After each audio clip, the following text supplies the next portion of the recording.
Hi, hello, good morning. എന്തൊക്കെയുണ്ട് വിശേഷം? സുഖമല്ലേ? അങ്ങനെ ഇന്നത്തെ നമ്മുടെ ഒരു കുഞ്ഞു വ്ളോഗിലേക്ക് എല്ലാവരെയും ക്ഷണിക്കുകയാണ്.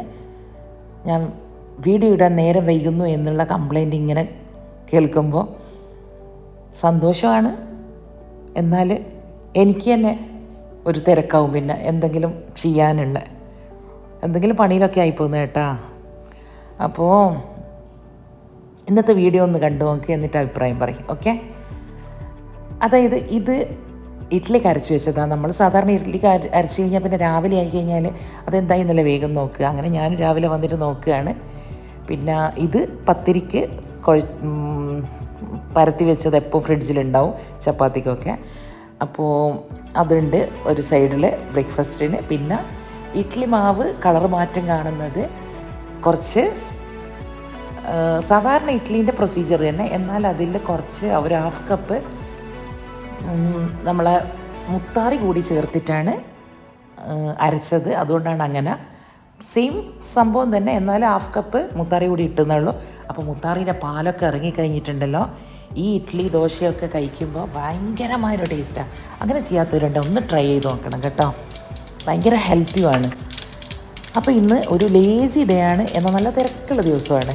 അതുകൊണ്ട് തന്നെ ബ്രേക്ക്ഫാസ്റ്റൊക്കെ വേഗം കഴിഞ്ഞിട്ട് വേഗം ഉച്ചക്ക് ചോറിൻ്റെ കറിൻ്റെ എല്ലാം കാര്യമുണ്ട്. അതിന് എളുപ്പത്തിൽ 2 മിനിറ്റ് കൊണ്ട് ഉണ്ടാക്കുന്ന ഒരു വെണ്ടക്കക്കറി. വെണ്ടക്കക്കറിയിലെന്താ ഇത്ര കാര്യമായിട്ടൊന്നും വിചാരിക്കേണ്ട. ഭയങ്കര ടേസ്റ്റിയായ, ഭയങ്കര ഡിഫറെൻറ്റ് ടേസ്റ്റുള്ള വെണ്ടക്കക്കറി കഴിക്കാത്തവരും കൂടി കഴിക്കും, അങ്ങനത്തെ ഒരു കറിയാണ് കേട്ടോ. അതിന് ഒരു 100 ഗ്രാം വെണ്ടക്ക ഉണ്ടാകണം, ഒരു ഉള്ളീൻ്റെ ഒരു പകുതി വേണം, ഒരു പച്ചമുളക് വേണം, ഇത്രയൊക്കെ ഉള്ളൂ.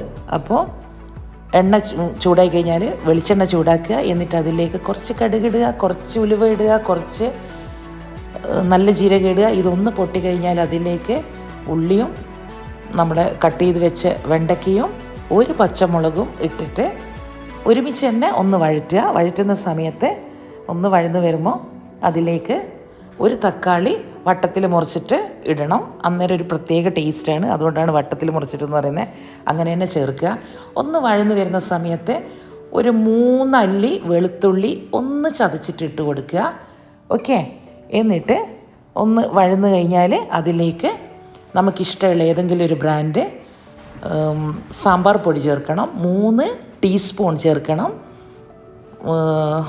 ടേബിൾ സ്പൂണില്ല, ടീസ്പൂണാണ്.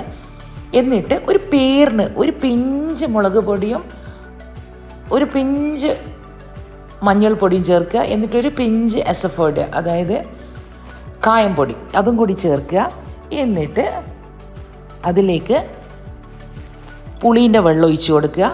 എന്നിട്ട് തിളക്കുന്ന സമയത്ത് മാത്രം ഉപ്പ് ചേർക്കുക. ഓക്കെ, അങ്ങനെ ചേർത്താൽ മാത്രമേ ഈ കറിക്ക് ആ ഒരു വെണ്ടക്കേൻ്റെയും തക്കാളിൻ്റെയും ടേസ്റ്റ് കിട്ടുള്ളൂ.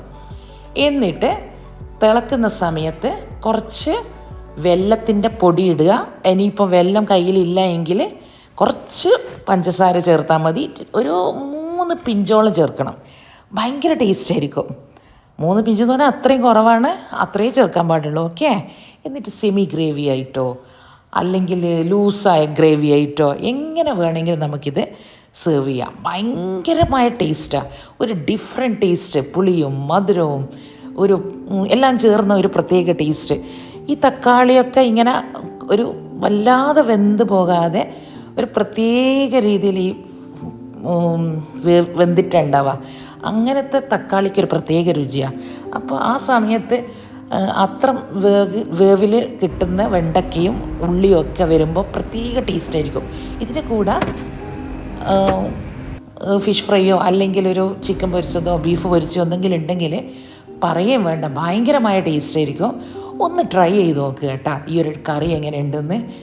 വെണ്ടൊക്കെ വെച്ചിട്ടെല്ലാം വിചാരിച്ചിട്ട് ഇഷ്ടപ്പെടാണ്ടൊന്നും നിൽക്കില്ല, ഡിഫറെൻറ്റ് ടേസ്റ്റാണ്. ഓക്കെ, എൻ്റെ കയ്യിൽ നല്ല കറിവേപ്പിലയോ മല്ലിയിലയോ ഉണ്ടെങ്കിൽ അതും കൂടി കുറച്ച് ഇട്ടേക്ക് വേണമെങ്കിൽ. ഓക്കെ, അപ്പോൾ ഒന്ന് ട്രൈ ചെയ്തിട്ട് പറയണം കേട്ടോ. അതൊക്കെ കഴിഞ്ഞപ്പോൾ പുറത്തേക്ക് നോക്കിയപ്പോൾ നല്ല പൊടിക്കാറ്റുണ്ട്.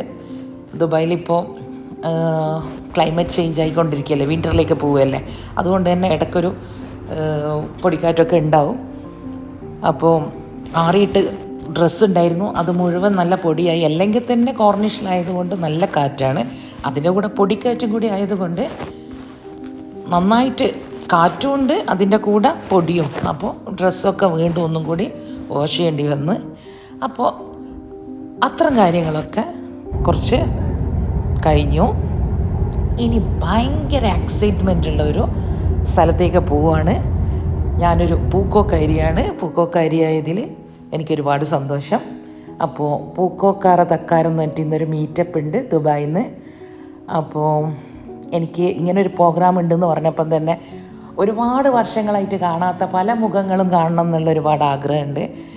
അപ്പോൾ ഇൻഷാ അല്ലാ അപ്പോൾ അവിടെ എത്തിയപ്പോൾ എൻ്റെ കസിൻ ബ്രദേഴ്സും പിന്നെ ഫ്രണ്ട്സും പിന്നെ എൻ്റെ ബ്രദർ മുനവറുണ്ട്, പിന്നെ എൻ്റെ കസിൻസ് ഉണ്ട്, എല്ലാവരും ഉണ്ട് അവിടെ തന്നെ. അപ്പോൾ എല്ലാവരും എപ്പോൾ കാണുന്നതാണെങ്കിൽ അവിടെ നിന്ന് കാണുമ്പോൾ ഒരു പ്രത്യേക സന്തോഷം പൂക്കോക്കാർ ഒരുമിച്ച് കൂടുമ്പോൾ. പിന്നെ എൻ്റെ ഒരു യങ് ബ്രദറായിട്ട് ഞാൻ കാണുന്ന നാസർക്ക് ഉണ്ട്, പിന്നെ നമ്മളെ ഫ്രണ്ട്സ് കുറേ പേരുണ്ട് അവിടെ. പിന്നെ എൻ്റെ ബ്രദേഴ്സായിട്ട് ഞാൻ കാണുന്ന റാസിക്ക്, പിന്നെ മാമു, അന്തു, പിന്നെ എന്താ പറയുക റാഷി, എല്ലാവരും അവിടെ ഉണ്ട്. ഒരുപാട് ആളുണ്ട്. എനിക്ക് ഓരോരുത്തരെ എടുത്ത് പറയാൻ പറ്റില്ല, അത്രയും ആളുകളുണ്ട്. ഭയങ്കര സന്തോഷമായി എനിക്ക് എല്ലാവരെയും ഒരുമിച്ച് അവിടെ നിന്ന് കണ്ടപ്പോൾ. എൻ്റെ പൂക്കോത്ത ആളുകൾ, അപ്പോൾ അവർ അവിടെ പാചക മത്സരമൊക്കെ ഉണ്ട്. അപ്പോൾ അതൊക്കെ ടേസ്റ്റ് ചെയ്തു. പിന്നെന്താ പറയുക, ഇത്രയും ടാലൻ്റുള്ള ഇത്രയും കഴിവുള്ള പൂക്കോക്കാറാണ് എൻ്റെ പൂക്കോക്കാർ എന്ന് ഓർക്കുമ്പോൾ എനിക്ക് ഭയങ്കര അഭിമാനം. അപ്പോൾ അത്രയും ടാലൻ്റുള്ള ലേഡീസ് അവിടെ ഉണ്ട്. അവർ പല പ്രോഗ്രാമുകളും അവതരിപ്പിക്കുന്നുണ്ട്. അപ്പം പല കാര്യത്തിലും പാർട്ടിസിപ്പേറ്റ് ചെയ്തു. അതൊക്കെ ഭയങ്കര സന്തോഷമുള്ള കാര്യം. ഇനിയും ഇത്തരം പ്രോഗ്രാമുകൾ ഉണ്ടാവട്ടെ. അപ്പോൾ എല്ലാവരെയും കണ്ട് കൊതിയൊന്നും തീർന്നിട്ടില്ല. എൻ്റെ ഉപ്പാവൻ്റെ ഫ്രണ്ട്സിൻ്റെ മക്കളും ഉമ്മാൻ്റെ ഫ്രണ്ട്സിൻ്റെ മക്കളും പിന്നെ ചൈൽഡ്ഹുഡ് ഫ്രണ്ട്സും ഞാൻ നഴ്സറിയിൽ ഒരുമിച്ച് പോയ ഫ്രണ്ട്സിനെ വരെ 30 വർഷങ്ങൾക്ക് ശേഷമൊക്കെയാണ് ഞാനിപ്പോൾ കണ്ടിട്ടുള്ളത്. അതിലെടുത്ത് പറയേണ്ട ഒരു കാര്യമാണ് SM നൗഫൽ. അപ്പോൾ ഞാൻ കണ്ടിട്ട് ഒരുപാട് കാലമായി. കണ്ടപ്പോൾ ഒരുപാട് സന്തോഷം തോന്നി. മാഷാ അല്ലാഹ്, അൽഹംദുലില്ലാ. അപ്പോൾ ഇങ്ങനെ ഒരുപാട് ആൾ ജീവിതത്തിൽ ഓരോരോ വഴിയിലേക്ക് ഓരോരോ ഭാഗത്തേക്ക് പോയ പലരെയും ഒരുമിച്ച് കാണുമ്പോഴുള്ള സന്തോഷം എത്ര പറഞ്ഞാലും തീരില്ല. പക്ഷേ കുറച്ച് കഴിഞ്ഞപ്പോൾ എനിക്ക് അവിടുന്ന് വേഗം വരേണ്ടി വന്നു. അപ്പോൾ ചെറിയ ഷോപ്പിംഗ് ഒക്കെ ഉണ്ടായിരുന്നു. അതുകൊണ്ട് ഹസ്ബൻഡിനും കുട്ടികൾക്കൊക്കെ അന്ന് ചൈനയിലേക്ക് പോകാനുണ്ട്. അപ്പോൾ അതിൻ്റെ കുറച്ച് തിരക്കൊക്കെ ആയി. അതുകൊണ്ട് എനിക്ക് ഒരുപാട് സമയം അവിടെ നിൽക്കാൻ പറ്റിയിട്ടില്ല. എന്നാലും ചെറിയ ഷോപ്പിങ്ങിൽ ബാത്ത് ആൻഡ് ബോഡിയിലൊക്കെ കയറി നമ്മൾ ലേഡീസിന് ഉണ്ടാകുന്നതല്ല, വേണ്ടെങ്കിലും ഒക്കെ ഷോപ്പ് കണ്ടാൽ ഓടിക്കയറില്ലേ, അതൊക്കെ കഴിഞ്ഞു. പ്രത്യേകിച്ച് ക്യാൻഡൽ ലവേഴ്സ് ആണെങ്കിൽ ബാത്ത് ആൻഡ് ബോഡിയിൽ നിന്ന് ഒന്നും നോക്കാതിരിക്കില്ല. പിന്നെ കുറച്ച് ചോക്ലേറ്റൊക്കെ വാങ്ങാനുണ്ടായിരുന്നു. അത് കഴിഞ്ഞ് അൽഷാബ് വില്ലേജ്, നമ്മൾ ലേഡീസിന് ഒരുപാട് ഇഷ്ടമുള്ളൊരു സ്ഥലം അല്ലേ. അപ്പോൾ അവിടെ കുട്ടികൾക്ക് കുറേ ആക്ടിവിറ്റീസ് ഉണ്ട്. പിന്നെ അറബ്സിൻ്റെ കുറേ ട്രഡീഷണൽ ഫുഡ്, കുറേ കാര്യങ്ങൾ, അതൊക്കെ ഉണ്ടായാലും കാണാൻ നല്ല രസമെല്ലാം കഴിക്കാനെല്ലാം ഭയങ്കര രസമാണ്. പിന്നെ നല്ല അടിപൊളിയായിട്ടുള്ള വെറൈറ്റി മാക്സികളുള്ള സ്ഥലമാണ്. പിന്നെ പർദ്ദേൻ്റെ സെൻറ്ററാണ്. അപ്പോൾ അതൊക്കെ കൊണ്ട് ലേഡീസിനും ഇഷ്ടമാണ് അവിടെ പോകാൻ, കുട്ടികൾക്കും ഇഷ്ടമാണ്. കുട്ടികളെയും കൊണ്ട് പോയി കഴിഞ്ഞാൽ നമ്മളെ കാര്യം നടക്കും, എല്ലാം കൊണ്ടൊരു രസമാണ്. അത് കഴിഞ്ഞ് ഷാർജ അക്വേറിയത്തിലേക്ക് വന്നു മക്കളെയും കൊണ്ട് വരാൻ.